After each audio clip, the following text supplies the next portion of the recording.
কলিযুগৰ এখনেই মাত্ৰ উত্তম শাস্ত্ৰ য'ত ভজন মাৰ্গৰ কথাখিনি ইয়াত আছে। গীতাত শৰণ মাৰ্গৰ কথা আৰু ভাগৱতত ভজন মাৰ্গৰ কথা পোৱা যায়। গতিকে ভাগৱত যদি কোনোবাই শুনে বা ভাগৱত যদি কোনোবাই পঢ়িবলৈ আৰম্ভ কৰে তেওঁ ভজন মাৰ্গত গতি কৰিব পাৰে। ঈশ্বৰক ভজনা কৰাৰ যিটো লাইন আছে, ভজনা কৰাৰ যিটো মাৰ্গ আছে, এই মাৰ্গত গতি কৰিব পাৰে। বাকী শাস্ত্ৰসমূহত যদিও ভগৱানৰ কথা তাতে আছে, কিন্তু তাতে ভজন ভক্তি মানে সুস্পষ্টভাৱে তাতে নাই। যিটো ভাৱ এটা লাগে মানুহে কলিৰ মানুহে যিটো পাব লাগে সেই ভাৱটো তাৰ পৰা নাপায়।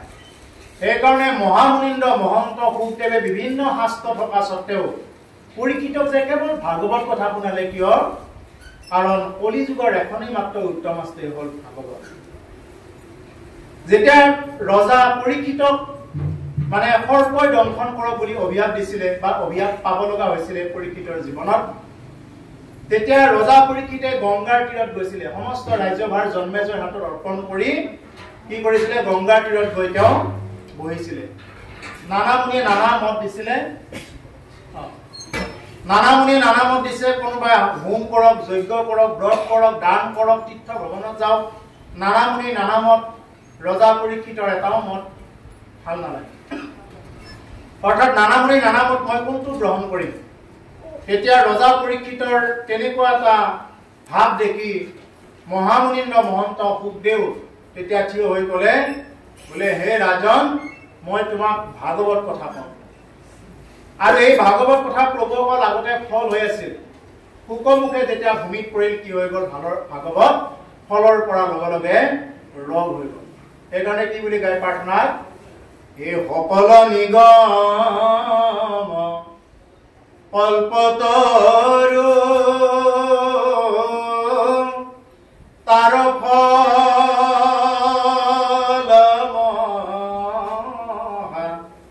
ভাগৱত শুকমুখে কি ভূমিত ভৈলা বিদিত ৰসত চতুৰ যিটো জন কৃষ্ণ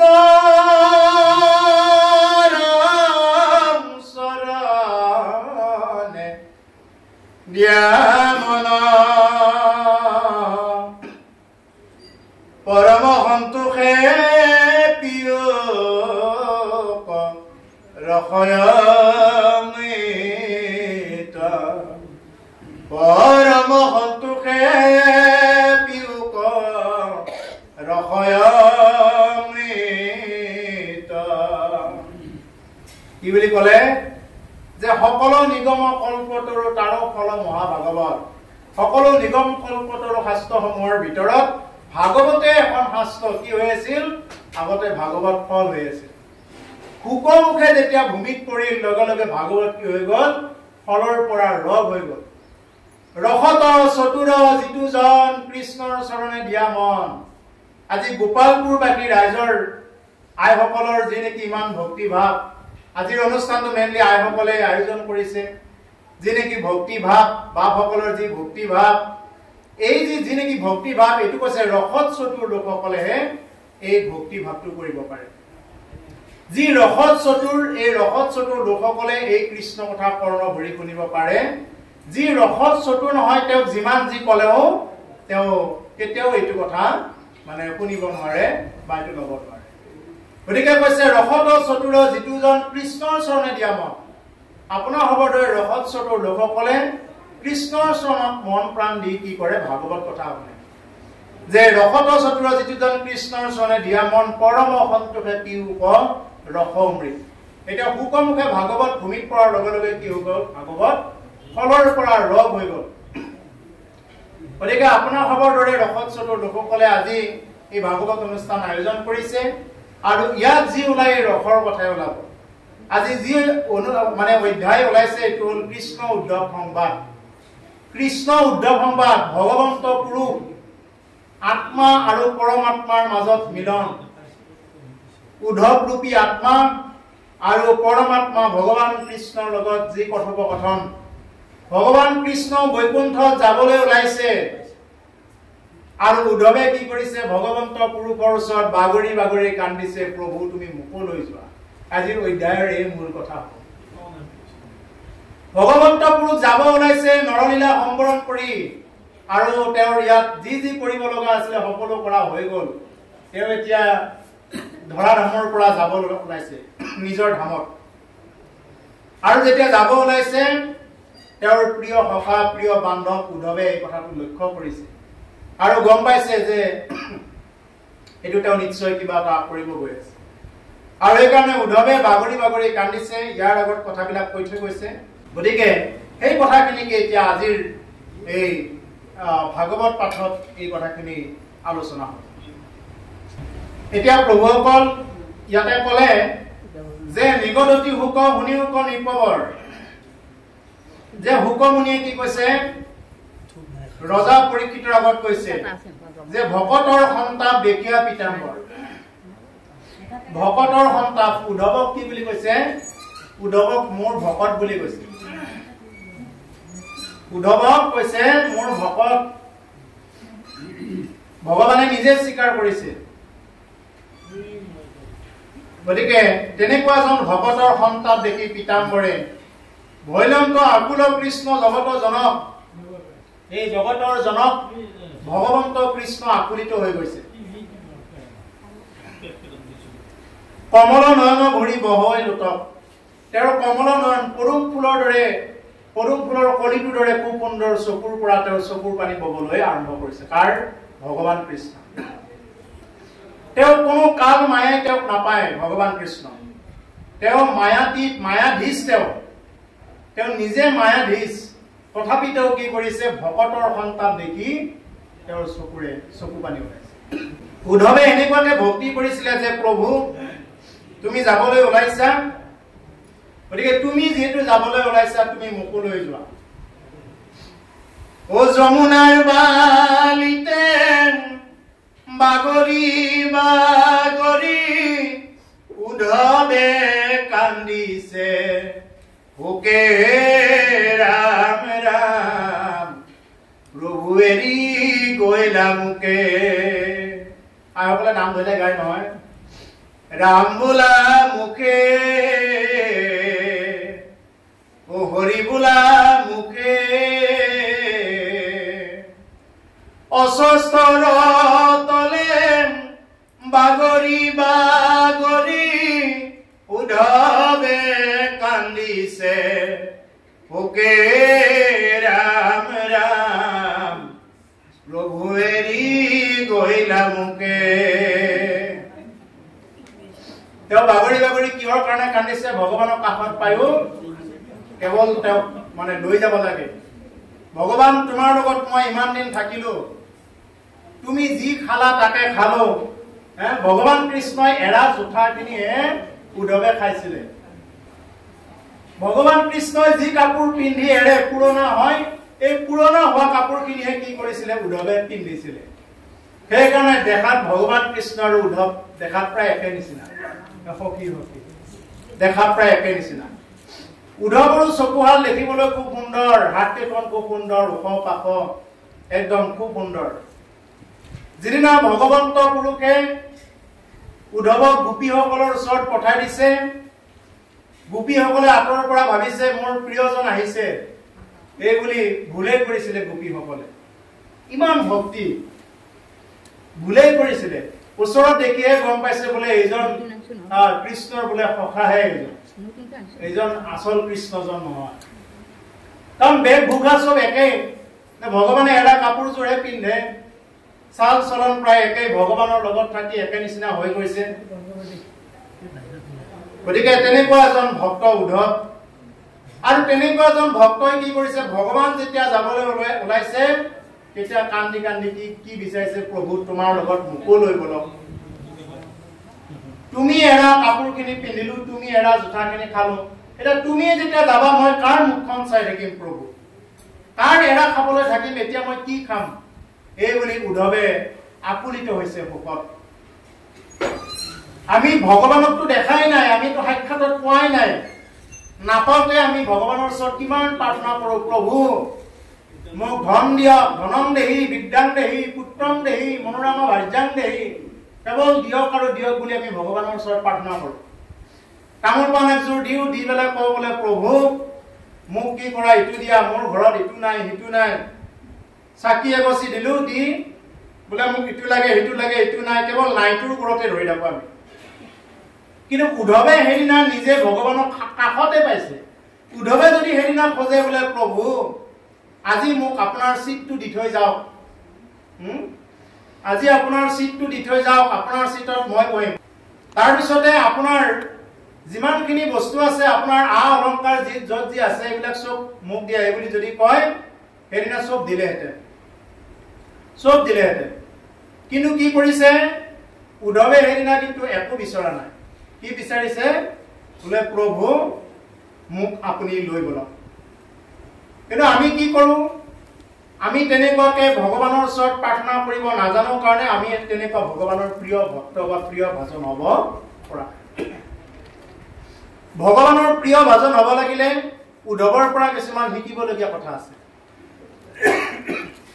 যে ভগৱানক সাক্ষাতত পায়ো, ভগৱানক কাষত পায়ো যি নেকি উদ্ধৱে কেৱল বোলে প্ৰভু মোক কেৱল কি দিয়ক, যে আপোনাৰ ওচৰলৈ লৈ বলক, মই আৰু ইয়াত নাথাকো। ভগৱানেহে তেওঁক জোৰ কৰি ইয়াত ৰাখিছে। গতিকে সেইকাৰণে কৈছে নিগলতি শুক শুনিও নিপবৰ। এতিয়া শুকমুনিয়ে ৰজা পৰীক্ষিতৰ আগত এই কথাবিলাক কৈ আছে। ৰজা পৰীক্ষিতে এই কথাবিলাক কাৰ পৰা শুনি আছে? মহামুনিন্দ্ৰ মহন্ত শুকদেৱৰ পৰা শুনি আছে। কেতিয়া শুনিছিল? যেতিয়া মৰিব ওলাইছে। মৰিব ওলাই গুৰুদেৱৰ ওচৰত কি বুলি কৈছে? বোলে হে গুৰুদেৱ মই মৰিলো মৰিলো এই বুলি ভাগৱত শুনিছে প্ৰথমতে। গুৰুদেৱ মই মৰিলো, মোক সাপে ফুটিব, এতিয়া তক্ষকে দংশন কৰিব, 7 দিনৰ ভিতৰত দংশন কৰিব। আৰু শেষত ভাগৱত শুনি শুনি এই দ্বাদশ স্কন্ধত কি বুলি কবগৈ? পৰীক্ষিতে কবগৈ বোলে হে গুৰুদেৱ মই তৰিলো তৰিলো বুলি কব, ব্ৰহ্মজ্ঞানত কব। পৰীক্ষিতৰ ব্ৰহ্মজ্ঞান বুলি এটা অধ্যায় আছে। বোলে গুৰুদেৱ মই মৰা নাই, মই তৰিলো। এতিয়া প্ৰভুসকল আমি নিজৰ ভিতৰতে চিন্তা কৰি লওঁ হওক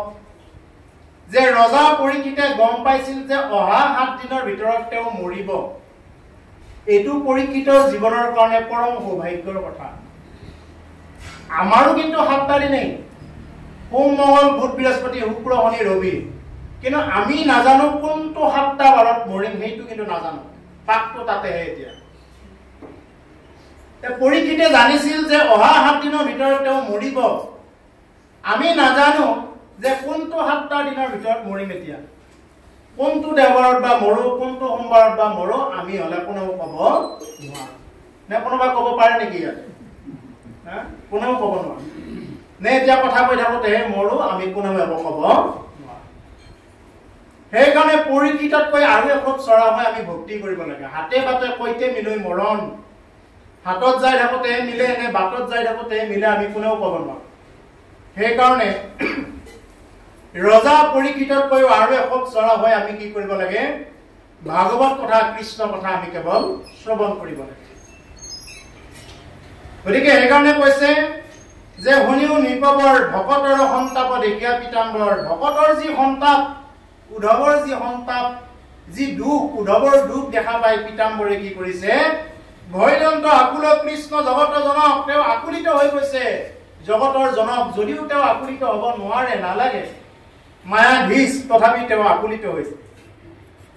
কমল নয়ন ভৰি বহৈ লোটক, তেওঁৰ চকুৰ পৰা কেৱল চকুৰ পানী বৈছে আৰু বৈছে। পীতবস্ত্ৰে মুচি মুখ তেজীয়া নিশ্বাস, তেওঁৰ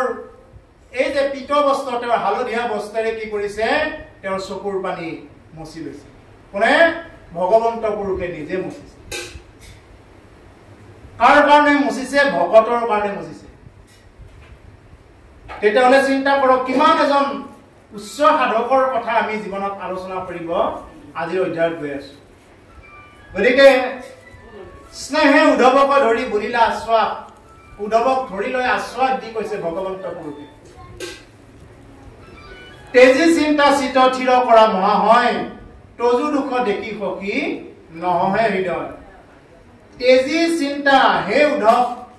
তুমি চিন্তাবিলাক তেজা ত্যাগ কৰা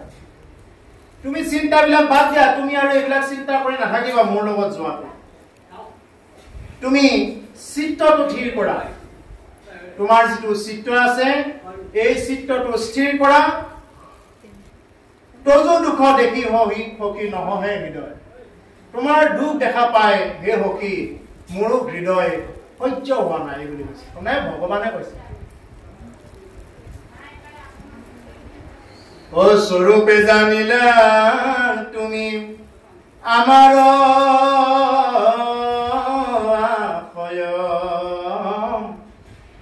বংশ কহ মৰিয়াবে চলিও নিশ্চয় সাধিলেও উদ্ধৱ দেৱ তাৰ কাজ নথাকিবই ঠাইত তোমাক কি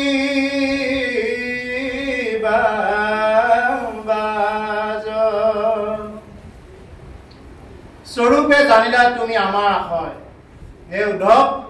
তুমি আমাৰ আশয়টো বুজি পাইছা কি আশয় মানে মই যে যাব ওলাইছো বৈকুণ্ঠত এইটো তুমি বুজি পাইছা কাৰণ যিয়ে নেকি গুৰু ভজনা কৰে বা যিয়ে নেকি ভগৱন্তক ভজনা কৰে ভগৱানে কি বিচাৰিছে আজি কেনেকুৱা কি বিচাৰিছে এইটো ভক্তজনে ভালকৈ বুজি পায় বোলে আজি কি হ'ব লগা আছে কি নহ'ব এইবিলাক তেওঁলোকে সংগত থাকোতে থাকোতে এইটো বুজি পায় যদি কোনোবা এজন গুৰুৰ লগত যদি সংগত থাকে গুৰুজনে কি বিচাৰিছে তেওঁ নকওঁতেই বুজি পায় যদি কোনোবা এজন শিষ্য গুৰুৰ লগত যদি অটোমেটিক থাকিব আৰম্ভ কৰি দিয়ে গুৰুৱে কি বিচাৰিছে চোৱাৰ লগে লগে বুজি পাব বোলে তেওঁ এইটো বিচাৰিছে চকুৰ ইংগিততে বুজি পাব বোলে এইটো তেওঁ বিচাৰিছে এনেকৈ কৰিব ঠিক তেনেকুৱা উদ্ধৱ ভগৱান পুৰুষৰ লগত থাকি দেখি গোটেইখিনি তেওঁ বুজি পোৱা হৈ গৈছে এতিয়া কি কৰিব কাৰণ স্থানে গুপ্য স্থানে সদায় সেৱা কৰিছিলে উদ্ধৱ গোপনীয় স্থানসমূহলৈ লৈ গৈছিলে উদ্ধৱক ভগৱানে কিন্তু কাকো লৈ যোৱা নাছিলে উদ্ধৱক লৈ গৈছে গতিকে সেইকাৰণে উদ্ধৱে কি কৰিছে গোটেইবিলাক জানিছে সেইকাৰণে কৈছে স্বৰূপে জানিলা তুমি আমাৰ আশয় ভগৱানে কৈছে যে মোৰ আশয়খিনি তুমি গোটেই বুজি পাইছা বংশক সংহৰি আবে চলিও নিশ্চয়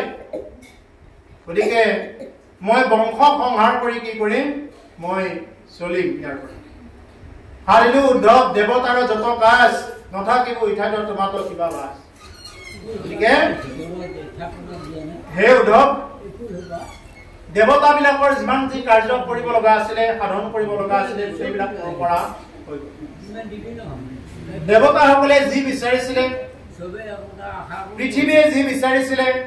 ভূমি ভাৰ হৰণ কৰাৰ ক্ষেত্ৰত এই গোটেইবিলাক তেওঁ কৰা হ'ল কত অসুৰক তেওঁ বধ কৰিলে কতক তেওঁ কি কৰিলে ধৰ্মক সংস্থাপন কৰিলে অধৰ্মক তেওঁ নাশ কৰিলে এই গোটেইবিলাক তেওঁৰ জীৱনত ক্ৰিয়াকলাপ হৈ গ'ল গতিকে সেইকাৰণে তেওঁ কৈছে যে ইয়াত আৰু মোৰ থাকিবৰ কাৰণে একো কাম নাই মোৰ যিখিনি কৰিব লাগে মই কৰিম দ্বাৰকা নগৰ হাগ ৰত যাইবে তল মই গলে লোকত মিলিবে বিমংগল এৰাম পিঢ়িবে দুৰ্জন কলি গুচিবে আচাৰ হুইবে অধৰ্মতৰ ৰতি যতে প্ৰজাৰ গতিকে হে উদ্ধৱ দ্বাৰকা নগৰ সাগৰত যাইবে তল মই যোৱাৰ লগে লগে কি হৈ যাব এই দ্বাৰকা নগৰ সাগৰত তল যাব বুলি কৈছে ময়ো যাম আৰু দ্বাৰকা নগৰ সাগৰত তল যাব মই গলে লোকত মিলিবে বিমংগল আৰু মই যোৱাৰ লগে লগে লোকৰ মাজত বিমংগল মিলিব কেৱল বিমংগল আৰু বিমংগল মিলিব মংগল দেখা নাপাব পিৰিবে দুৰ্জন কলি গুচিবে আচাৰ আৰু দুৰ্জন কলিয়ে কি কৰিব এফালৰ পৰা পীড়া কৰিব দুৰ্জন কলিয়ে এফালৰ পৰা এনেকুৱাকে পীড়া কৰিব কৈছে গুচিবে আচাৰ সমস্ত আচাৰ আচৰণবিলাক গুচি যাব সমস্ত আচাৰ আজি এফালৰ পৰা কৰ্মনে নাগ হৈ আহি আছে আৰু হ'ব এই একাদশৰ পিছতে দ্বাদশ স্কন্ধ দিব এইবিলাক বিৱৰণ যে কলি যুগত কি লোপ পাব কি হ'ব এই গোটেইবিলাক বিৱৰণবিলাক দ্বাদশ স্কন্ধত খুব ধুনীয়াকৈ দি দিছে আজি আমি দেখা পাই আহিছো যে কৰ্মনে কি হৈ গৈ আছে এই গোটেইবিলাক লুপ্ত হৈ গৈ আছে আগতে শস্য কিমান বিধৰ আছিলে কিমান শস্য একো সাৰ দিবই নালাগে এনেই মাটিতে হৈ গৈছিলে যদি তাতে অলপ গোবৰ দিয়েতো আৰু ভাল কিন্তু আজিকালি যিমান গোবৰ দিলেও একো কামে হ'ব নখোজে কিয় তাৰমানে শস্যবিলাক কৰ্মনে টুটি আহি আছে আগতে ভোল জিকা খাই আমুৱাই গৈছিলে 2 টকা 1 টকা নাৰাখিছিলে মানুহে এনেই ভগাই দিছিলে গাঁৱৰ মানুহ কাৰোবাৰ যদি নাই এনেই খাইও বলে নোৱাৰিছিলে আজি ভোল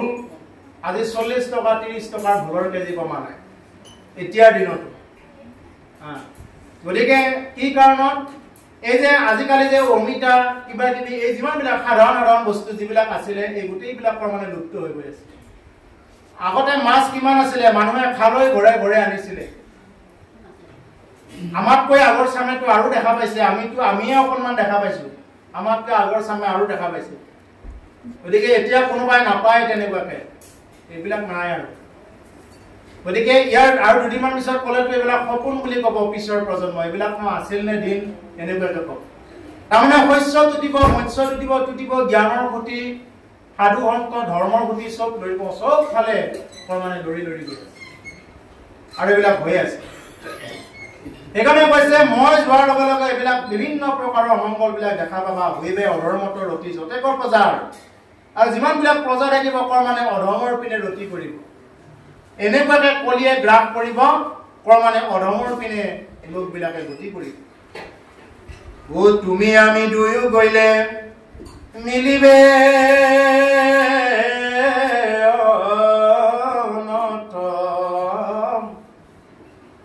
লুপ্ত হইব জ্ঞান এইটো ভকতি পন্থ উদ্ধৱ তুমি আৰু মই এই দুইজন যদি একেলগে গুচি যাওঁ এই ভকতিৰ পথটোৱে লুপ্ত হৈ যাব যদি ভগৱান পুৰুষ নিজে যায় যদি ইয়াত এজনো যদি ভক্ত নাথাকে যদি পৃথিৱীত যদি কোনেও যদি ঈশ্বৰৰ নাম কীৰ্তন কৰা বাদ দিয়ে দেখিব যে সেইদিনাৰ পৰাই পৃথিৱীত আৰু স্খলন আৰম্ভ হ'ব এতিয়াও যে পৃথিৱী স্থিৰ হৈ আছে এতিয়াও যে গছে কিছু ফল দি আছে এতিয়াও যে দুই এটা মাছ বস্তু দেখা পাই আছে এতিয়াও ভক্তি কৰা মানুহ কোনোবা নহয় কোনোবা ঠাইত আছে এতিয়াও সৎভাৱে ভক্তি কৰা মানুহৰ কিছু পৰিমাণে হলেও আছে এনেকুৱা যিদিনা আহিব দিন বোলে আজিৰ পৰা ভাগৱত পাঠো নাই আজিৰ পৰা সাধু সংগও নাই সাধু সন্তক দেখা পালে মাৰামাৰি কাটাকাটি আৰম্ভ হৈ যাব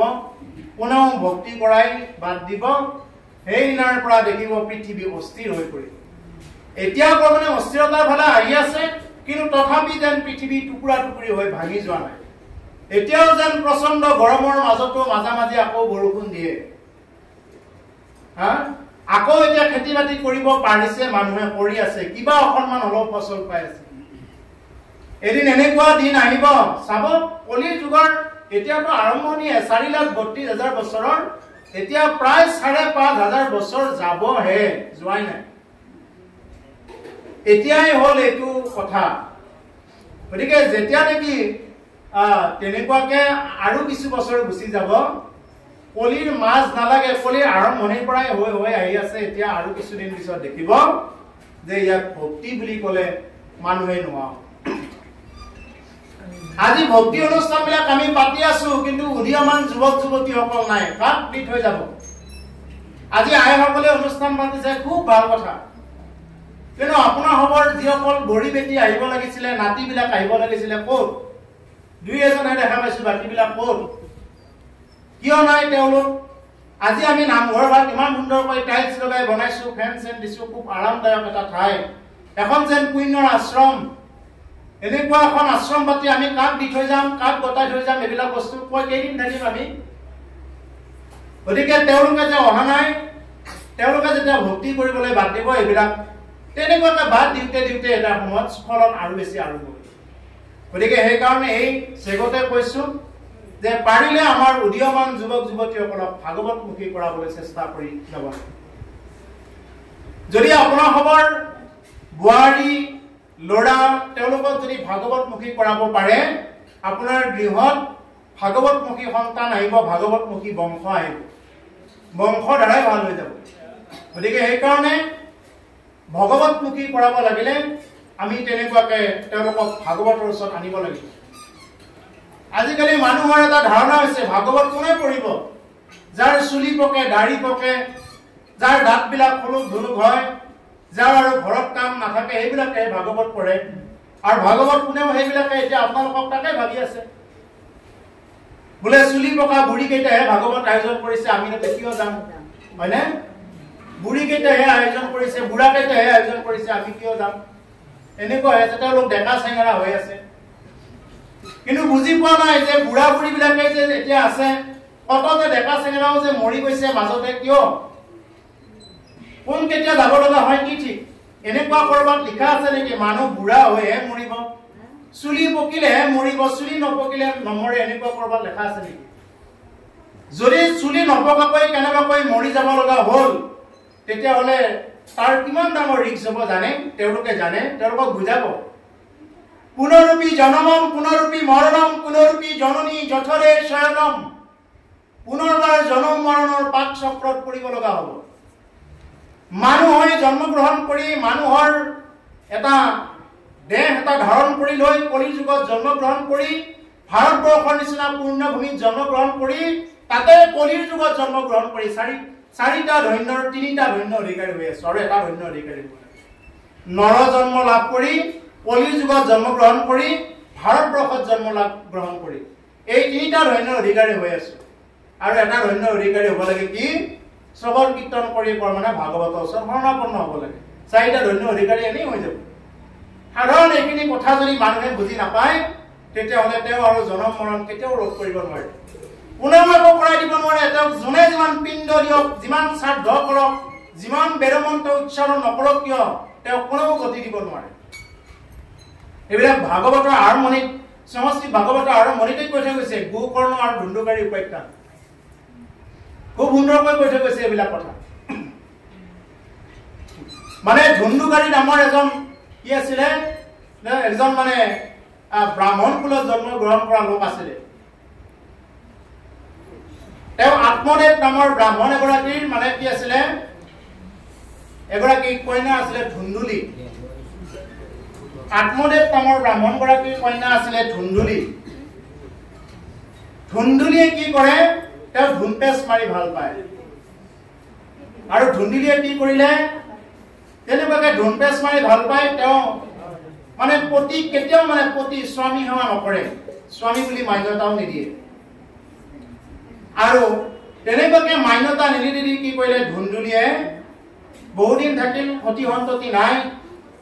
আত্মদেৱ নামৰ ব্ৰাহ্মণ গৰাকীৰ মনত বৰ কষ্ট হ'ল, ইমান পূজা সেৱা কৰো, ঘৰত গলেও মোক মানে মানুহ বুলিয়ে নাভাবে, ঘৰত গলেও মোক আদৰ সেৱা নকৰে পত্নীয়ে, আৰু সতি সন্ততিও নাই, তাতকৈ থকাতকৈ নথকাই ভাল বুলি কি কৰিলে, তেওঁ আত্মজাহ দিবৰ কাৰণে অৰণ্যৰ ফালে গতি কৰিলে। আৰু অৰণ্যত এগৰাকী সন্যাসীয়ে লগ পাই ক'লে, বোলে তুমি আৰু মৰিব নালাগে, মই তোমাক এটা ফল দিছো, যোৱা এই ফলটো লৈ যোৱা। অৱশ্যে তোমাৰ কপালত এই জন্মত সতি সন্ততিৰ যুগ নাই, এই জন্ম কি তুমি 7 জন্মলৈ তুমি সতি সন্ততিৰ মুখ দেখা নোপোৱা, কিন্তু তথাপি যোৱা, মই তোমাক এই ফলটো দিছো,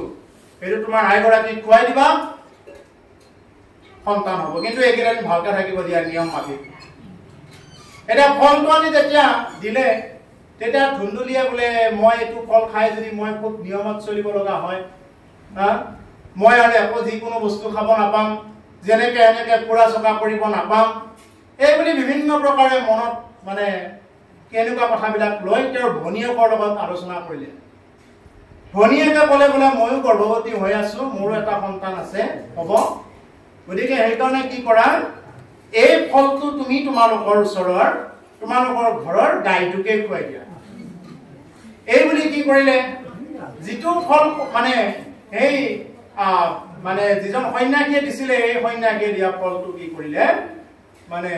গাইজনীকে খুৱাই দিলে। দি ধুন্দুলিয়ে কি কৰিলে ধুন পেচ মাৰি পুৰা আৰম্ভ কৰি দিলে। কেৱল ইয়াতে বহিলকে পুৰা আৰম্ভ কৰি দিলে।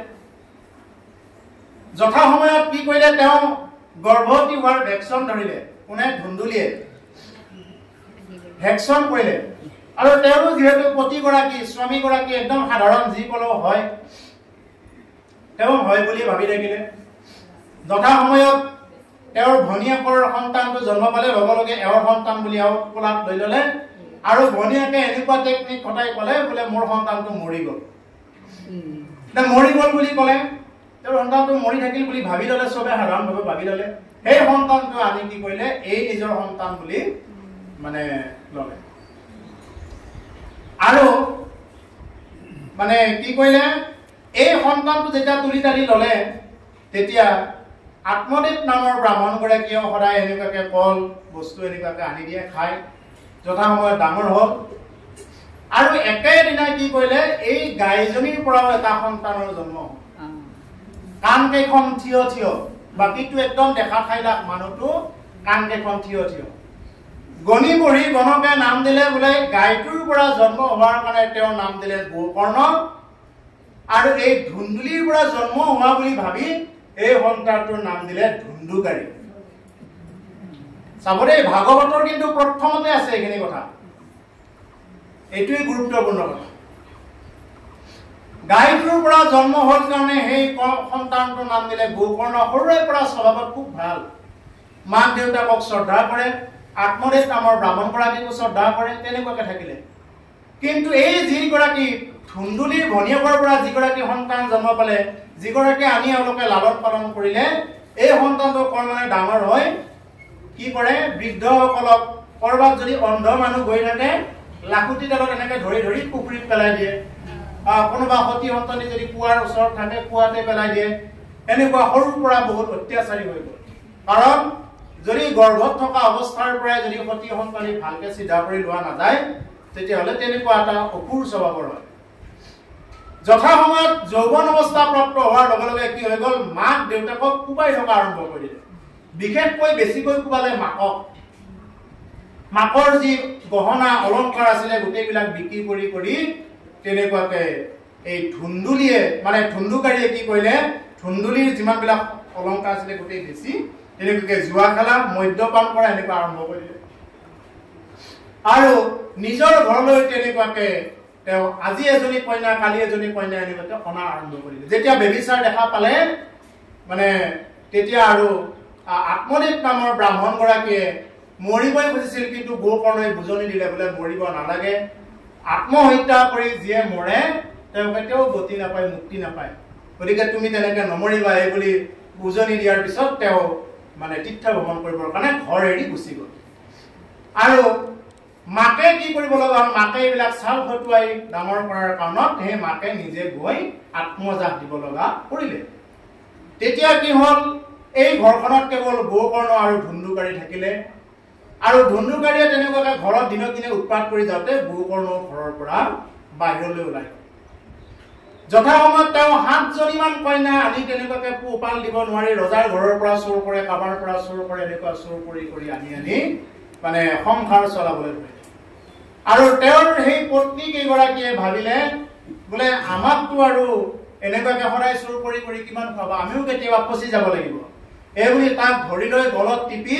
জুইৰ আঙাৰা আনি কেৱল মুখত খহি দিছে। খহি দি দি এই জুই আঙাৰা সোমাই সোমাই তেনেকুৱাকে মাৰি পেলালে। জীৱ নাযায় মানে তথাপি এৰি নিদিয়ে। আৰু এৰি দিলেও বিপদ আছে। আমাৰ বাপক কি কৰে এই বুলি 7 গৰাকী পত্নীয়ে একেলগে লগ হৈ হাতে ভৰিয়ে ধৰি তাক মাৰি সিহঁতো ঘৰে ঘৰে ওলাই গুচি গল আৰু তাক মাৰ। এইটো পিখা হৈ থাকিলে তাতে গোকৰ্ণই তেওঁৰ ভায়েক মৰা বুলি গম পায়, ধুন্দুকাৰী মৰা বুলি গম পায়, একদম সমস্ত তীৰ্থ ভ্ৰমণ কৰি পিণ্ডবিলাক দি ফুৰিছে। অতু পিণ্ড দিছে, ততু পিণ্ড দিছে। এদিন আহি পিণ্ড দি আহি ঘৰত জিৰণি ললে। ঘৰত জিৰণি লোৱাৰ পিছত সেই ধুন্দুকাৰী নামৰ এই প্ৰেত আত্মাটো তেওঁ যেটো এতিয়া প্ৰেত হ'ল প্ৰেত বিলাকে কি কৰিব নোৱাৰে পানীও খাব নোৱাৰে এটা ঠাইত থাকিব নোৱাৰে তুলা যেনেকুৱাকে ভাই ফুৰে এক জাগাত স্থিতি হৈ থাকিব নোৱাৰে আৰু তেনেকুৱাকে ভাই ফুৰা আৰম্ভ কৰিলে আৰু অতু শব্দ দিয়ে ততু শব্দ দিয়ে ৰাতি যেতিয়া গোকৰ্ণ থাকিব আহিল তেতিয়া এই শব্দবিলাক শুনি তেওঁ মানে স্থিৰ কৰাই ৰাখিলে বোলে ৰোৱা তুমি কোন হয় মোক পৰিচয় দিয়া বোলে মই তোমাৰ ভাতৃ মই হলো ধুন্দুকাৰী কিয় তোমাকতো মইতো পিণ্ড দিছিলো ইমানবিলাক পিণ্ড দি আহিছো কি তুমি মুক্তি পোৱা নাই নেকি ইমান দিনে বোলে নাই মই মুক্তি পোৱা নাই কি আচৰিত কথা তে ইমানবিলাক পিণ্ড দিলো ইমানবিলাক কৰিলো তুমি মুক্তি পোৱা নাই তাৰপিছতে তেওঁ ক'লে ঠিক আছে মই বাৰু আলোচনা কৰি চাওঁ বাকী ঋষিমুনিবিলাকৰ লগত আলোচনা কৰিলে নানা মুনিয়ে নানা মত দিলে শেষত এজন মুনিয়ে ক'লে বোলে তুমি সূৰ্যদেৱক আহ্বান কৰা সূৰ্যদেৱে কি কয় সূৰ্যদেৱক আহ্বান কৰিলে সূৰ্যদেৱে ক'লে বোলে তুমি 7 দিন ভাগৱত পাঠ শুনোৱা তেওঁ সেই পাপ আত্মাটো 7 দিন ভাগৱত পাঠ শুনোৱা নিশ্চয় তেওঁৰ গতি হ'ব প্ৰেত আত্মাৰ পৰা গতি হ'ব আৰু সূৰ্যদেৱৰ কথা মতে তেওঁ ঘৰৰ ভিতৰত কি কৰিলে এটা 7টা পাত থকা এটা এডাল বাহত ধুন্দুকাৰীৰ প্ৰেত আত্মাটো তাতে ভৰাই দিলে মন্ত্ৰৰ বলেৰে কি কৰিলে 7টা পাত থকা সেই বাহডালত ধুন্দুকাৰীৰ প্ৰেত আত্মাটো তাতে সোমাই দিলে প্ৰথম দিনা ভাগৱত কৈছে সন্ধিয়া বিৰতি লৈ অকণমান বিৰতি দিয়াৰ লগে লগে এটা পাপ ফাটি গ'ল দ্বিতীয় দিনা কৈছে 2টা পাপ ফাটি গ'ল তৃতীয় দিনা ভাগৱত কৈছে 3টা পাপ ফাটি গ'ল এনেদৰে 7 দিন ভাগৱত কৈছে 7টা পাপ ফাটি গ'ল লগে লগে আগত চতুৰ্ভুজ ৰূপত সেই যিগৰাকী প্ৰেত আত্মা আছিলে ধুন্দুকাৰী সেই ধুন্দুকাৰীয়ে আগত চতুৰ্ভুজ ৰূপত দেখা দিলে আৰু চতুৰ্ভুজ ৰূপত দেখা দি তেওঁ কি কৰিলে তেওঁ বৈকুণ্ঠমুখী হ'ল কিন্তু লগত প্ৰশ্ন কৰিলে গোকৰ্ণই প্ৰশ্ন কৰিলে বোলে এওঁলোকে বাকী বিলাকে যে শুনি আছিলে বাকী ঋষিমুনিসকলেও যে শুনি আছিলে ধুন্দুকাৰীক ভাগৱত কওঁতে বাকীবিলাকে কিয় গতি নাপালে এওঁহে যে গতি পালে তেতিয়া ক'লে এওঁ এঢোপ পানীও নোখোৱাকৈ ভাগৱত শুনিছিলে প্ৰেত আত্মাই কেতিয়াও পানী খাব নোৱাৰে পানী পিয়া লাগে যেনেকুৱাকে এই জলাতংক ৰোগ হ'লে পানী পিয়া লাগে কিন্তু পানী খাব নোৱাৰে পানী দেখিলে ভয় লাগে ঠিক তেনেকুৱা এই প্ৰেত আত্মাবিলাকৰ বহুত পিয়া লাগিলেও তেওঁলোকে পানী খাব নাপায় ভূমি ঘূৰে যিমান তেওঁ পূজা দিয়ক যিমান তেওঁ কিবা দিয়ক ভ্ৰমণ কৰি ফুৰিব কেতিয়াও গতি নাপায় যদি তেওঁ তেনেকুৱাকে ভক্তি নকৰে গতিকে সেইকাৰণে ক'লে বোলে এওঁলোকেও কি কৰক নিৰামিষ খাই নিৰামিষ আহাৰ ভক্ষণ কৰি আকৌ ভাগৱত কথা শুনক নিশ্চয় গতি পাব আৰু শেষত কি কৰিলে এনেদৰে ভাগৱত আকৌ এবাৰ শুনা আৰম্ভ কৰিলে গোকৰ্ণই শুনালে লগে লগে গোটেইবিলাকে শুনি আনকি কুকুৰ এটাই শুনি আছিল কুকুৰটোও কি পালে বৈকুণ্ঠগামী হ'ল গতিকে প্ৰভুসকল ভাগৱতৰ মহিমা প্ৰেত আত্মাও কি হ'ব পাৰে গতি পাব পাৰে এটা প্ৰেত যোনেও গতি পাব পাৰে কেনেদৰে ভাগৱত যদি শুনাৰ নিচিনাকে কোনোবাই শুনে ভাগৱত যদি এনে কাণেৰে শুনিব লাগে শুনি আছো তেনেকে নহয় ভাগৱত ক'ৰ পৰা শুনিব লাগিব অন্তৰৰ পৰা শুনিব লাগিব ভাগৱত কাণেৰে শুনা বস্তু নহয় কাণেৰে বহুত মানুহে ভাগৱত শুনে কাণেৰে শুনিলে এখন কাণেৰে শুনিব এখনেৰে ওলাই গুচি যাব অন্তৰৰ পৰা যিয়ে ভাগৱত শুনিব তেওঁৰ অন্তৰত সাঁচ বহি যাব প্ৰেত আত্মাও যদি গতি পাইছে আপুনি মই কিয় নাপাম কিয় নিশ্চয় পাম আৰু সেইকাৰণে ভাগৱত পঢ়ি থাকোঁতে এই যিকোনো ধৰণৰ পানী খোৱাটো বেলেগ কথা কিন্তু এই চাহ খোৱা তামোল খোৱা এইবিলাকৰ পৰা পাৰিলে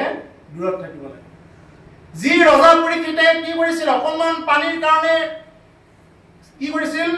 শমিকপুৰীৰ ডিঙিত মৰা সৰ্প আঁৰি দিছিলে পানী বিচাৰি হয়নে অকণমান পানী বিচাৰি পিয়াহত আতুৰ হৈ শমিক মুনিৰ ডিঙিত মৰা সৰ্প আঁৰি দিছিলে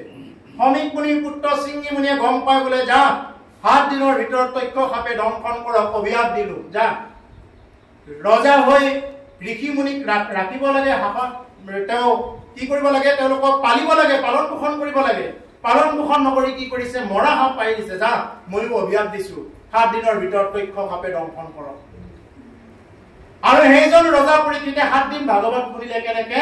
এটুপি পানীও নোখোৱাকৈ শুনিলে যাৰ কাৰণে ৰজা পৰীক্ষিতে গতি পালে আৰু আমি কিয় গতি নাপাওঁ আমি ভাগৱত যিমানে শুনো সিমানে আমি কেৱল খাও কৰি থাকো বোলে তামোল খানে চাহ খাও নে কি খাও এইটো লাগি থাকে আৰু সেইকাৰণে আমাৰ যিটো গতি পাব লাগে সেইটো নাপাওঁ এই হ'ল পৰীক্ষিত আৰু আমাৰ মাজত পাৰ্থক্য সেইকাৰণে প্ৰভুসকল মৰিলুৰ পৰা তৰিলু হ'ব লাগিলে আমি কি কৰিব লাগিব ভাগৱত শুনাৰ দৰে শুনিলে আমাৰ জীৱনত পৰম গতি লাভ হ'ব এইকাৰণে কৈছে ইয়াতে তুমি আমি দুই গলে মিলিলে অনৰ্থ হে উদ্ধৱ যদি তোমাৰ দৰে ভক্ত এজনো পৃথিৱীত নাথাকে তেতিয়াহ'লে কি হৈ যাব এইটো অনৰ্থ হৈ যাব আহিছেনে কৃষ্ণ আহক ইয়াতে আহক যদি ভক্ত নাথাকে তেতিয়াহ'লে কি হ'ব পৃথিৱী ৰসাতলে যাব লুপ্ত হৈব জ্ঞান এইটো ভকতিৰ পথ গতিকে হে উদ্ধৱ ভকতিৰ পন্থটোৱে নষ্ট হৈ যাব কি হাঁহ বুলি নোলায় কথাটো হ'ল ৰজা পৰীক্ষিত এজন পৰম বৈষ্ণৱ ৰজা আছিলে ৰজা পৰীক্ষিত এজন বৈষ্ণৱ ৰজা তেওঁ কোনোদিন তেনেকুৱাকে মৃগয়া চিকাৰ কৰা নাছিলে কিন্তু ৰজা পৰীক্ষিতে বহুদিনৰ মূৰত এই যেনেকুৱাকে আমাৰ গুদাম ঘৰ থাকে নহয় এই ৰজা দিনৰ গুদাম ঘৰটো সেইদিনা পৰীক্ষিতৰ কি চাব মন গ'ল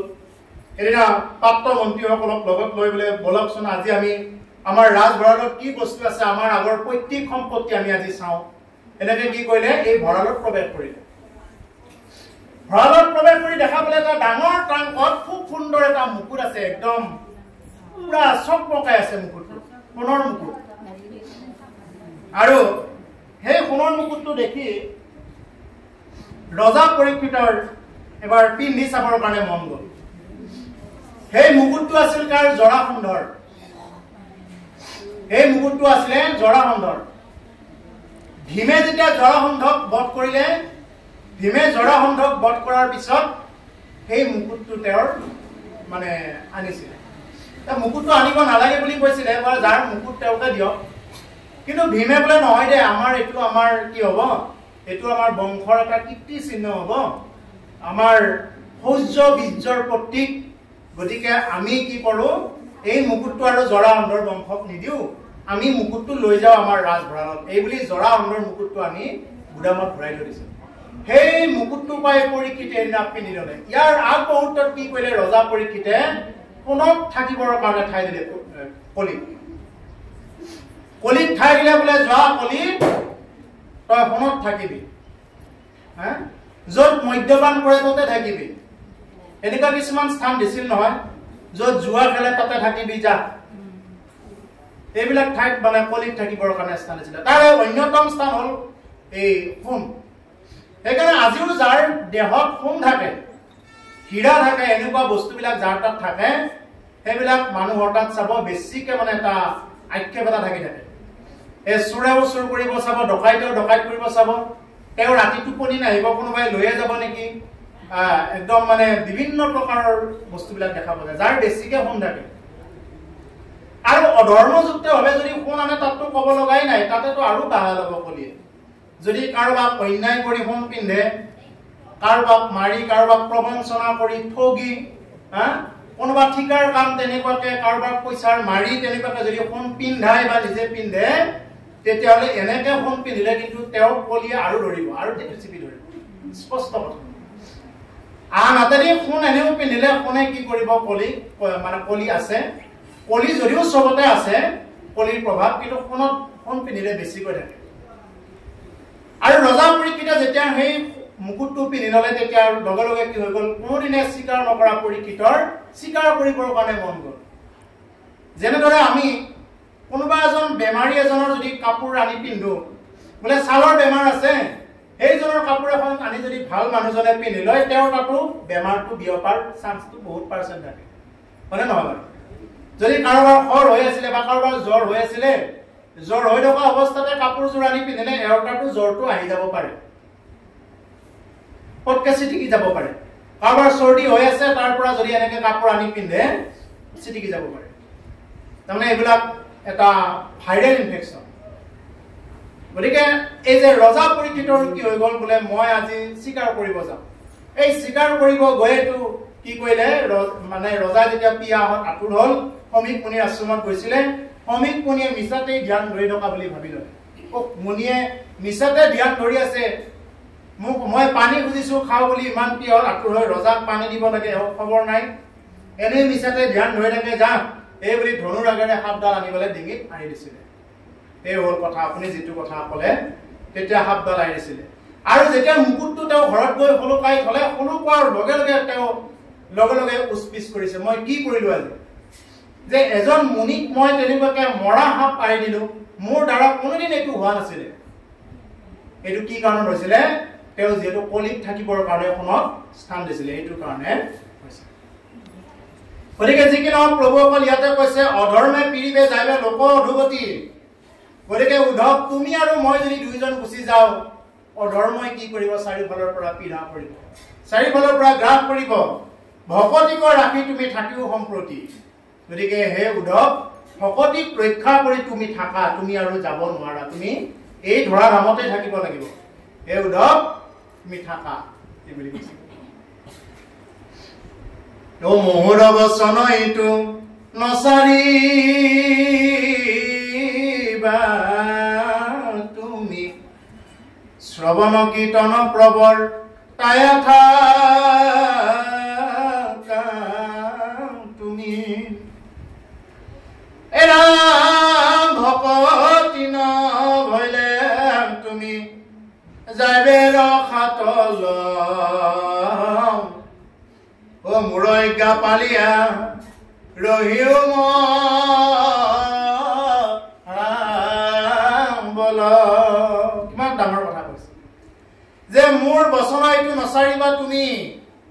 মই তোমাক বচন দিছো মই কথা দিছো হে উদ্ধৱ তুমি যাব নোৱাৰা থাকিব লাগিব মোৰ কথাটো ৰাখি তুমি থাকা মই বৈকুণ্ঠত যাম হে বুলি তুমিও যাব নোৱাৰা এতিয়া উদ্ধৱটো বিচাৰিলে তো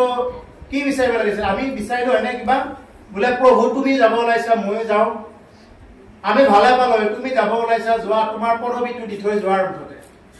এইবুলি উদ্ধৱে বিচাৰিলে সেইদিনা চব পালে হয় কিন্তু উদ্ধৱে এইবিলাক একো নিবিচাৰিলে কি বিচাৰিলে কেৱল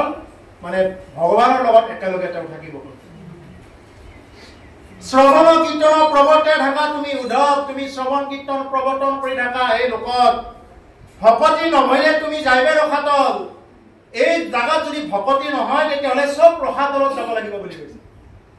চব ৰখাতলত যাব লাগিব এইকাৰণে গালি পালি যি কয় নহয় এই ৰখাতলত যাবি এইকে যি কয় এইটো এই কাৰণে কয় যে ভকতি যদি নহয় তেতিয়াহলে তুমি ৰখাতলত যাবা মোৰ আজ্ঞা পালিয়া ৰহিও মহাবল মোৰ আজ্ঞা পালন কৰি তুমি থাকা মই আজ্ঞা কৰিছো ভগৱানে আজ্ঞা কৰিছে কাক উদ্ধৱ বোলে মই আজ্ঞা দিছো উদ্ধৱ তুমি থাকা উদ্ধৱ সখিয়া হে বান্ধৱ সখী চলি যাব দৰিকা লাগিয়া শুনিছে নহয় লোকগীত এইটো ইয়াৰ পৰা ওলাইছে এই বদৰিকা আশ্ৰমত যাবৰ কাৰণে দিছে ইয়াৰ মানে হে উদ্ধৱ তুমি কি কৰা তুমি থাকিব লাগিব ইয়াত যাব নোৱাৰা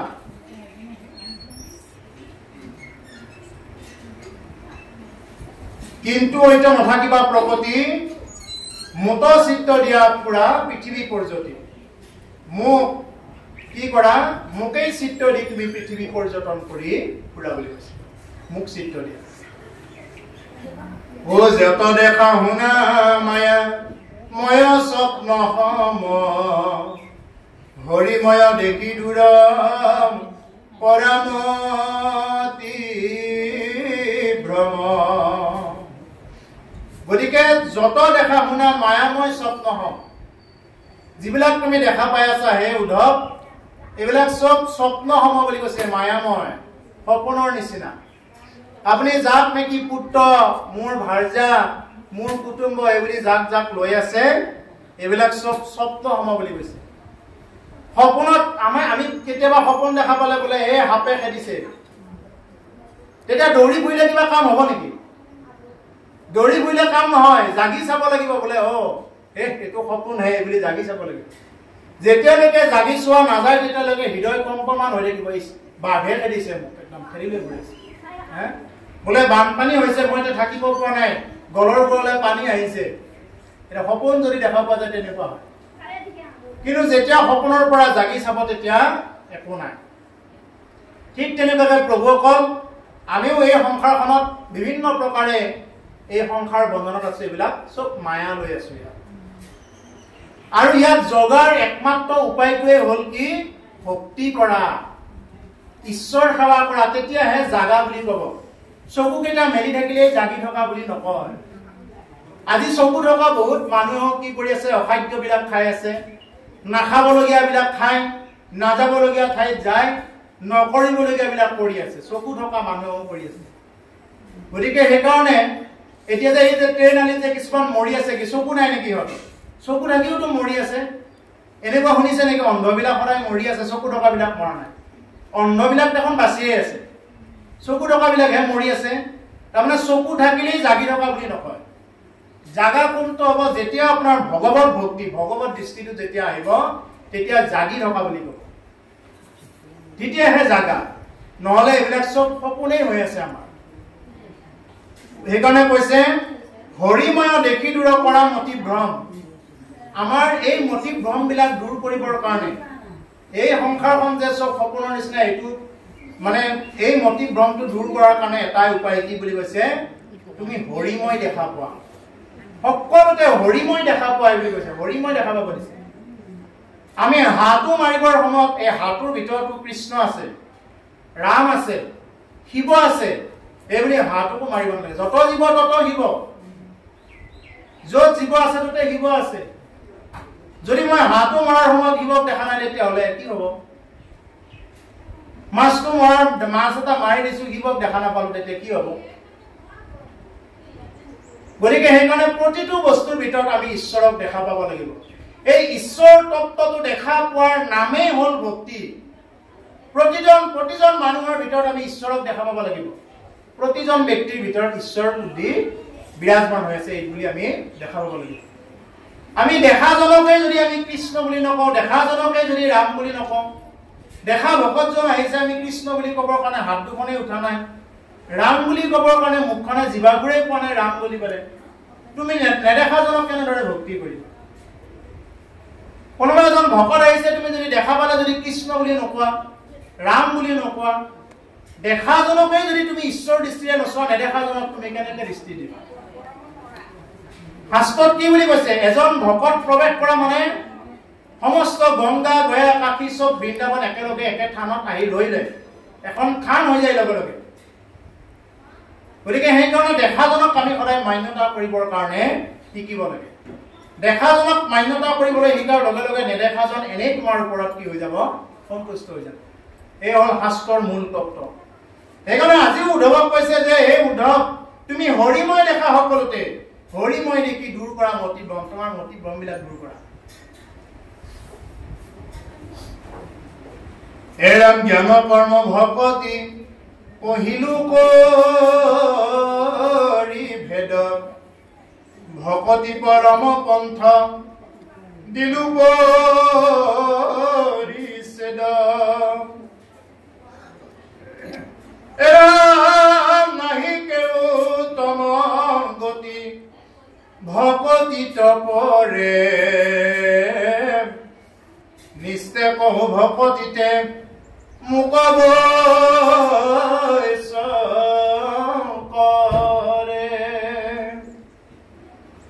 জ্ঞান কৰ্ম ভকতি কহিলো পৰিভেদ হে উদ্ধৱ ইয়াৰ আগত কৈ গৈছে কথাখিনি জ্ঞান মাৰ্গটো কেনেকুৱা কৰ্ম মাৰ্গ কেনেকুৱা আৰু ভক্তি মাৰ্গ এই তিনিটা মাৰ্গ আছে প্ৰভু এটা জ্ঞানীসকলে কি বুলি ভাবে বোলে মই বেদ অধ্যয়ন কৰিম মই বেদ মুখস্থ কৰিম শাস্ত্ৰ মুখস্থ কৰিম বা জ্ঞানী হম জ্ঞানটোৱে ভক্তি বুলি ভাবে এইবিলাক জ্ঞান মাৰ্গী বিলাকে মানে তপস্যা কৰি তেনেকুৱাকে সাধন মাৰ্গৰ দ্বাৰা ভজন মাৰ্গৰ দ্বাৰা কি কৰে তেওঁলোকে গতি কৰে এতিয়া সেই যোগ কৰিবৰ কাৰণে কলি যুগৰ মানুহৰ তেনেকুৱা তপস্যা কৰিবৰ কাৰণে শক্তি নাই আৰু এক্সাম হ'ল কৰ্মযোগী খিনিয়ে কি কৰে বোলে হোম কৰি ব্ৰত কৰি তীৰ্থ স্নান কৰি তেনেকুৱাকে কৰিম বুলি ভাবে আৰু এটা দিলে ভকতি এই ভকতি কৰিব লাগিলে কি যে ভকতি কৰিব লাগিলে সমস্ত ভূততে বিষ্ণু বুদ্ধি নোহে যাৱে কায় বাক্য মানে উদ্ভাতিবা এইভাবে এইটোৱে হ'ল ভক্তিৰ প্ৰভাৱ আমাৰ জ্ঞান কিয় লাগে প্ৰভুসকল জ্ঞান লাগে ভক্তিৰ কাৰণে যদি জ্ঞান মাৰ্গী হয় যদি তাত ভক্তি নাই তেতিয়াহ'লে একো কাম নাহে গতিকে যিমান জ্ঞানী হ'লেও তাত ভক্তি যুক্ত হ'বই লাগিব আপুনি যি কৰ্মই নকৰক আপুনি নাম বস্তু বা ভক্তি যুক্ত হ'বই লাগিব যদি ভক্তি যুক্ত নাথাকে শ্ৰদ্ধা ভক্তি যদি নাথাকে আজিৰ এই অনুষ্ঠানখন আমি আয়োজন কৰিছো অনুষ্ঠানখন আয়োজন কৰি যদি ভক্তি যুক্ত নাথাকে বোলে আহিছে যোনে যেনেকে বহে তেনেকে বহি থাকক তাতে আমাৰ কি আছে এনেকুৱা যদি হয় তেতিয়াহ'লে ভক্তি যুক্ত নাথাকিলে এই অনুষ্ঠানটোৰ সাৰ্থকতাটো নহ'ব আৰু যদি ভক্তি যুক্ত আছে বোলে আঁতৰৰ পৰা যিসকল ভকত আহিছে তেওঁলোকক আমি আদৰি সাদৰি ঈশ্বৰ দেখাৰ দৰে আনিছো এই বুলি যদি হয় তেতিয়াহ'লে এইটো ভক্তি যুক্ত হ'ব আৰু ভক্তি যুক্ত য'ত হয় তত কি ঈশ্বৰো যুক্ত হৈ থাকিব সেইকাৰণে প্ৰভুসকল আমি পঢ়িব লাগে শাস্ত্ৰ জ্ঞানৰ নিমিত্তে শাস্ত্ৰ কিয় পঢ়িব লাগে আজি যে এইবিলাক পঢ়ি আছো কিহৰ কাৰণে জ্ঞানৰ নিমিত্তে জ্ঞান কিয় লাগে ভক্তিৰ কাৰণে বুজি পাইছানে নে অসুবিধা হৈছে কিবা বুজাত অসুবিধাটো হোৱা নাই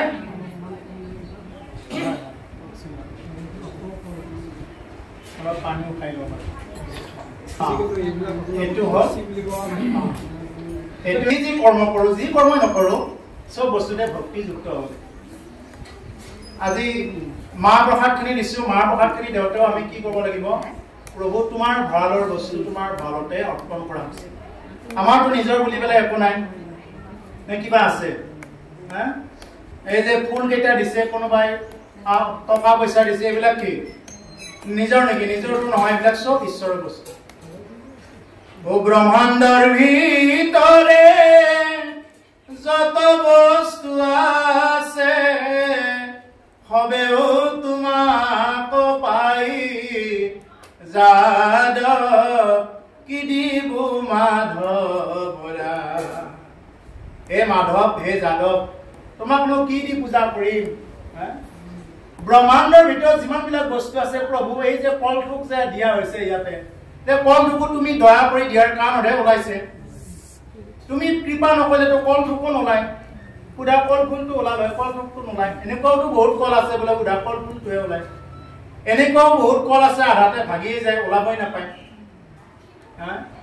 গতিকে তুমি কৃপা কৰাৰ কাৰণতহে আজি তাৰিখে এই কলথোক আমি পাইছো এই ফুলকেইটা পাইছো বহুত ভাগ্য ইয়াত এই যে ফুলকেইটা বহুতো ফুল আছিলে এই গোপালপুৰত এইকেইটা ফুলে যে স্থান পাইছে কিয় এইকেইটা ফুলৰ বহুত সৌভাগ্য ইয়াতে বহুত তামোল আছিলে কিন্তু এই কেইগৰামান তামোলে ইয়াতে স্থান পাইছে ভগৱানৰ আগত এটাৰ বহুত সৌভাগ্য কিন্তু ইহঁতক আনি দিয়াৰ লগে লগে যিয়ে আনি দিছে তেওঁ কি ক'ব লাগিব ভক্তিযুক্ত হৈ ক'ব লাগিব বোলে প্ৰভু এইবিলাক মোৰ একো নহয় প্ৰভু তোমাৰ ভালৰ বস্তু তোমাৰ ভালতে অৰ্পণ কৰাইছে এতিয়া কিছুমানে টকা পইচা দিয়া বুলি কয় মই দিছো নহয় ঐশ্বৰ্য বিভূতি কি দিব তোমাক আপুনি লক্ষ্মীৰ পতি ঐশ্বৰ্য বিভূতি কি দিব তোমাক আপুনি লক্ষ্মীৰ পতি কিবা স্তুতি নতি কৰিব তোমাক যাৰ ভাৰ যাও সৰস্বতী যাদৱ কি দিব মাধৱৰা হে প্ৰভু তোমাকনো কি ঐশ্বৰ্য বিভূতি দিম কি ধনপতি দিম যি লক্ষ্মীয়ে তোমাৰ চৰণ সেৱা কৰি থাকে যি লক্ষ্মী আহে তোমাৰ চৰণ দবাই থাকে আমিনো আৰু কি বুলি দিম কি বুলি স্তুতি কৰিম প্ৰভু মনে নাপাওঁ গুণী হয়নে যি নেকি সৰস্বতী আহে তোমাক অনবৰতে স্মৰণ কৰি থাকে সৰস্বতীয়ে যাৰ কণ্ঠত স্থিতি লয় তেওঁহে স্মৰণ কৰিব পাৰে গতিকে আমিনো আমাৰ এই মুখখনেদি আমি কি বুলি স্মৰণ কৰিম যি আই সৰস্বতীয়ে তোমাক নিজে স্মৰণ কৰি থাকে গতিকে ঠিক তেনেকুৱা কথা প্ৰভুসকল গতিকে ইয়াতে ভগৱন্ত পুৰুষে উদ্ধৱ কোৱাৰ চলেৰে আমাক কৈছে যে আমি যি কৰ্ম কৰোঁ চব ভক্তিযুক্ত হ'ব লাগে কোনোবা এজন ভকতক আপুনি চাহ দিছে ডাইৰেক্ট খাওক বুলি থৈ দিলে নহয় বাকী কাৰোবাক দিছে এইটো বেলেগ কথা এজন ভকতক আপুনি পানীখিনি দিওঁতে কৃষ্ণ দিয়া হৈছে আপুনি ল'ব বোলে চাহখিনি দিছে তাৰ সেৱা কৰি দিব লাগে এইটো হ'ল নিয়ম গতিকে এইবিলাক থাকিলে এইটো ভক্তিযুক্ত থকা বুলি কয় নহ'লে মই দিছো তুমি খা আৰু মইহে দিছো মইহে বনাইছো তাৰমানে মই মানে অহংকাৰ এই মইটো থাকিব গতিকে অকণমানো যদি কিবা থাকে এতিয়া হ'লেও কি নাপায় মানুহে গতি নাপায় ধৰ্মৰাজ যুধিষ্ঠিৰৰ সমান ধৰ্মৰাজ নাই যি যমৰাজাৰ অৱতাৰ বুলি কয় যমৰাজে নিজে ধৰ্মৰাজ যুধিষ্ঠিৰ হৈ অৱতাৰ হ'ব লগা হৈছে কিন্তু সেই ধৰ্মৰাজে অকণমান হ'লেও নৰক দেখিব লগা হৈছে নৰক যন্ত্ৰণা অকণমান দেখিব লগা কৰিছে কেনেকে যুধিষ্ঠিৰে যে একদম সশৰীৰে যে স্বৰ্গ যাত্ৰা কৰিছিলে নহয় অকণমান সময়ৰ কাৰণে এটা মুহূৰ্তৰ কাৰণে নৰক দৰ্শন কৰিব লগা হয় বোলে কাৰণটো হ'ল তেওঁ কি ক'লে বোলে অশ্বত্থামা হত কিন্তু ইতি গত তেওঁ কৈ দিলে নহয় বোলে ভগৱানে ডাইৰেক্ট ক'ব দিছিল যে যিটো ক'ব দিছে সেইটোৱে ক'ব দিছিল অশ্বত্থামা মৰিছে এইটো কোৱা কিন্তু নিজাকে এটা লগাই দিলে নহয় এটা নিজাকে এইটো কিন্তু সেই শব্দটোতে তাৰমানে অকণমান সময়ৰ কাৰণে নিজে ধৰ্মৰাজ হৈও তেওঁ মানে নিজে যমৰাজা অৱতাৰ হৈও তেওঁ আকৌ তেনেকুৱা অকণমান ভুগিব লগা হৈছে অকণমানৰ কাৰণে তেতিয়াহ'লে আমাৰ ক্ষেত্ৰত বিচাৰ কৰকচোন বাৰু মাণ্ডব্য ঋষিয়ে এই সৰু অৱস্থাত এই এটা পোক এটাৰ মানে এই গাঙেদি পোকা থাকে নহয় আমি গাঙেদি বুলি কওঁ আৰু ডাঙেদি বুলি কয় কিছুমানে দৰঙীয়া ভাষা এইটো মানে এই পিছফালেৰে এডাল মানে সেই জোং এডাল এনেকুৱাকে ভৰাই দি বৰ আনন্দ পাইছিলে শিশু এটাই সৰু চলি আছিল তেতিয়া বৰ আৰাম পাইছিলে বোলে পোকাটোক মানে পিছফালেৰে ফুল এডাল ভৰাই দিছিলে সেইডাল ফুল ভৰোৱাৰ কাৰণে মাণ্ডব্য ঋষিয়ে পিছত কি পালে ফুলত থাকিব লগা হ'ল বিনা কাৰণত ফুলত থাকিব লগা হ'ল গতিকে এইটো আধাৰতে যমৰাজাক কৈছিলে যা তয়ো জন্ম গ্ৰহণ কৰিব লাগিব সেই এনেকে জন্ম পাইছিলে যমৰাজা গতিকে যিকি নহওক প্ৰভুসকল এই যে অকণমান যদি কিবা দুখ থাকে এইখিনি দুখতে আমি কি নাপাওঁ আমি গতি নাপাওঁ পটকে গতি পোৱাটো বহুত টান মনুষ্যৰ অকণমানতে দুখ ত্ৰুটি হৈ যায় ভগৱানৰ দেউতাক হৈও গতি নাপালে দশৰথে ভগৱানৰ দেউতাক হৈও কি নাপালে কৰ্ম বন্ধনৰ পৰা গতি নাপালে মানে দশৰথে তেনেকুৱাকে মৰিব লগা গতিকে তেনেকুৱা ভগৱানৰ দেউতাক হ'লেও তেওঁ চাৰণ নাপায় গতিকে সেইকাৰণে ইয়াত যদি আমি যদি ঈশ্বৰৰ নাম নলওঁ কৃষ্ণ ভক্তি যদি নকৰোঁ ইয়াত আৰু কোনেও একো কৰি দিব